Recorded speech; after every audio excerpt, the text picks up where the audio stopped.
floor a resolution honoring the life and legacy of Charlie Kirk. Charlie Kirk's assassination was a horrific and vile attack and incident of political violence. And condemning the depravity of Kirk's brutal murder is a straightforward matter, one that is especially important to help stabilize an increasingly unsafe and volatile political environment where everyday people feel more at risk. We can deeply disagree and come together as a country to denounce the horror of this killing. And it is not a license for the abuse of power and whitewashing of American history. Today's resolution only underscores the majority's recklessness by choosing to author this condemnation and honoring on a purely partisan basis, instead of uniting Congress in this tragedy with one of the many bipartisan options to condemn political violence and Kirk's murder, as we did with the late Melissa Hortman. Instead, the majority proceeded with a resolution that brings great pain to the millions of Americans who endured segregation, Jim Crow, and the legacy of bigotry today. We should be clear about who Charlie Kirk was.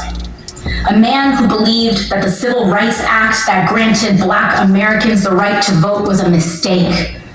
Who, after the violent attack on Paul Pelosi, claimed that, quote, some amazing patriot, unquote, should bail out his brutal assailant. And accused Jews of controlling, quote, not just the colleges, it's the nonprofits, it's the movies, it's Hollywood, it's all of it, unquote. His rhetoric and beliefs were ignorant, uneducated, and sought to disenfranchise millions of Americans, far from the working tirelessly to promote unity, unquote, asserted by the majority in this resolution. It is equally important that Congress does unite to reject the government's attempt to weaponize this moment into an all-out assault on free speech across the country, all in the name of Charlie Kirk.